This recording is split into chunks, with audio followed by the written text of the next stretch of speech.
Hi guys, it's me, Trudy Lee. How's everybody doing?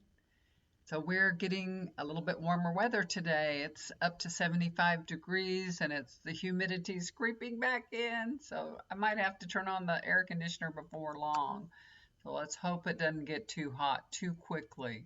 So the topic I'm going to talk about today is the two missing moms from Kansas. Veronica Butler. She was only 27 years old. She was the mother and the passenger with her that was along for the ride just to observe the visitation that she was going to with their children. Jillian Kelly, she was 39 years old. So what I get is the regular court appointed person that would come to oversee the visitations. Wasn't with them at that time. So this lady, this acquaintance, said she would go with her. Bad decision for her. God bless her. So their bodies were found. They're calling it rural Texas, so someplace out in the country in Texas. And I'm feeling it's, close to Oklahoma because the cars found in Oklahoma, the bodies were found in Texas.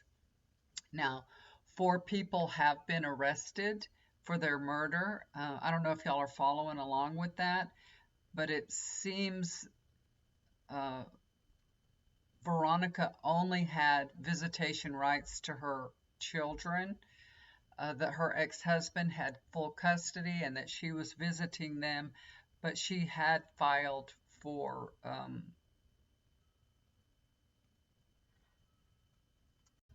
full custody.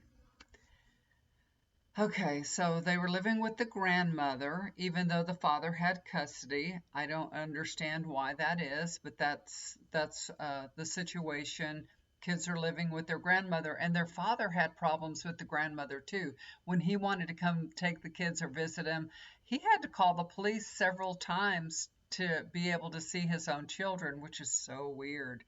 And the grandmother was living with a boyfriend, her boyfriend Tad, and the grandmother. So, but I don't know why the father was letting the children stay there. I didn't hear anything about that or read anything, but only that it was, she was a problem. She was definitely a big problem. So the mother had just filed a petition for full custody, and she was off to go visit them. And I guess they had gotten, you know, the petition that she wanted full custody of her children. Um, she had received death threats and everything from the grandmother and her boyfriend, because she wanted full custody of her kids and that she was filing for that. So there had been a big feud, and even the son, he had actually gotten death threats from them also. So this was a crazy lady. She was crazy. Why he was letting his kids stay there, I do not understand. But no wonder the mother was trying to get them back. So they were in a group that was called God's Misfits. And misfits they were. They really were. So there was this husband and wife that was part of the God's Misfits that were friends with the grandmother and her boyfriend Tad. I believe they were named the Wombleys. So it's TW, but I believe it's Wombleys. I think the T is silent. Um, so they decided to conspire with them, and they were on a mission to help protect the children because when they were in their mother's custody, allegedly the brother had sexually abused the children. So they felt like she wasn't a good parent, that she didn't protect them. So they were, wanting to help the grandmother and the boyfriend protect the children. But my gosh, they went so far to do that. Um, the Wombleys actually told their 16-year-old daughter that they had hatched this plan to kill Veronica, but this attempt had failed. They were going to throw something through her windshield and stop the car. And for some reason, she didn't go as planned, and so their plans, you know, just fell apart. So, but this time she was coming with Jillian Kelly, and so they hatched out another plan. And they told their 16-year-old daughter that we're on a mission tonight and we won't be home in the morning. And they didn't exactly tell the 16-year-old what was happening, but she understood, and she saw that her parents had bought burner phones and they were charging them up, and stun guns. They bought a whole bunch of stun guns. So it's just crazy. The 16-year-old daughter just, spilled the tea, the whole plan to the police, and she told him exactly, you know, what was planned. And these ladies really didn't have a chance. They really didn't. So there hasn't really been any details about how these women died, but I'm telling you what I'm getting is they were smothered, and I feel like a chemical was used also during that smothering. So soon we'll learn exactly how they died. But I'm asking Spirit how people that want to love and protect children can't see how horribly wrong it is to take a life or take two lives. And Spirit shows me that these people are cut off from their hearts and who they truly are, because they are aligned with them, with their ego. They're aligned with their ego. And they judge others, and they believe that they are judge and jury, and that no one else can save the children but them.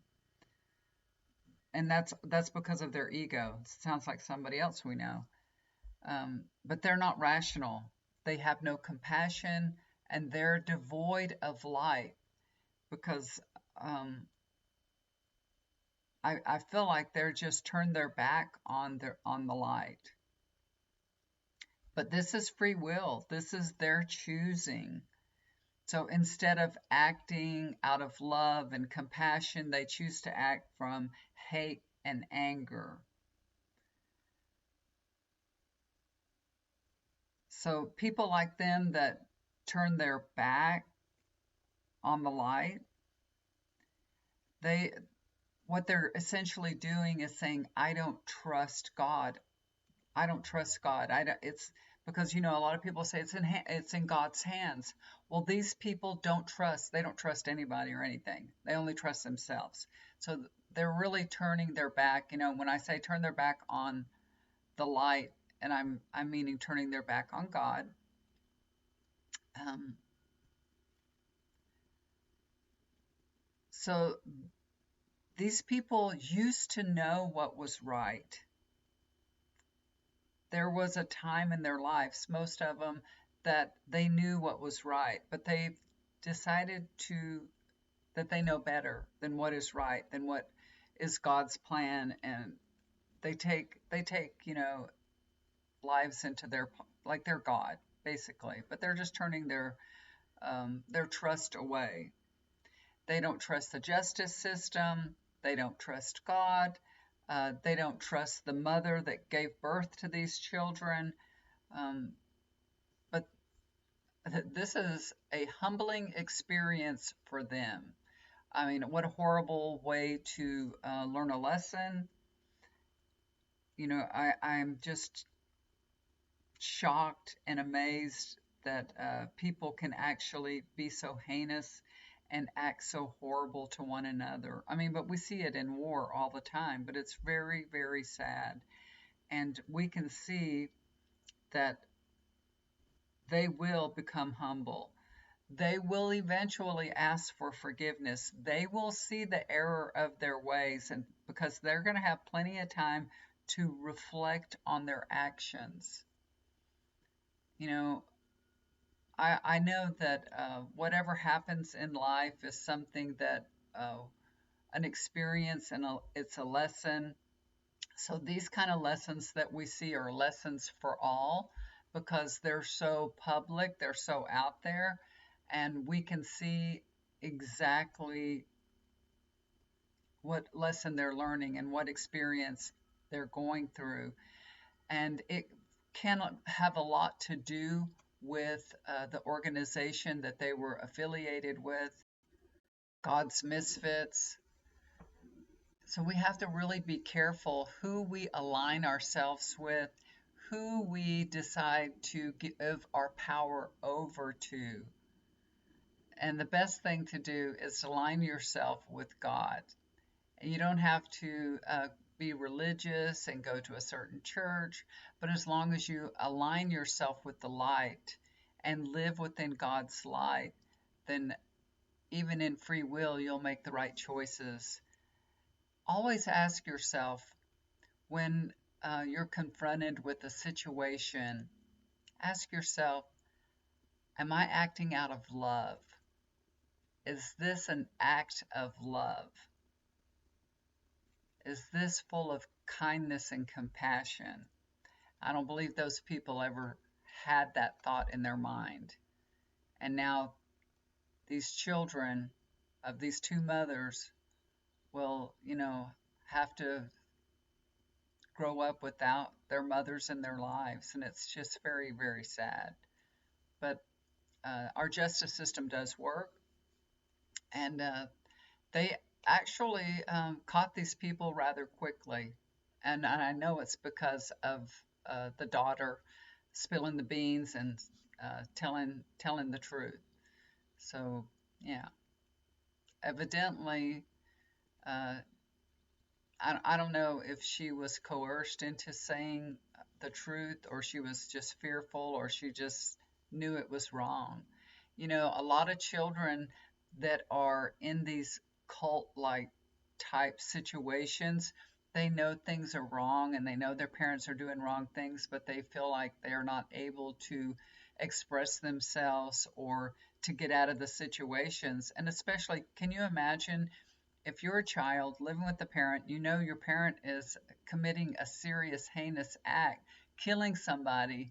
If your parent could kill somebody, maybe they could kill you too. So that's pretty scary. And you just have to understand what a position was put upon this child and what a position she was in. So I just pray for her and pray that she gets guidance and counseling that she needs. I pray for all the children involved that lost their mothers, all the family members that have been affected through this horrible situation and these horrible murders. I pray for all of them. God bless them all, and I pray that everything will work out in God's plan. Okay, y'all. Thanks for listening. Thanks for tuning in. I appreciate it. If you'd like to get a reading with me, look down below. If you need a healing session, I'm fixing to do some healing sessions excuse me, right now. And if you'd like to be a part of that healing session or you'd like chakra balancing, energy work done, let me know. Emails down below. Y'all have a good day. Do something kind for somebody. It'll always come back to you. Bye for now.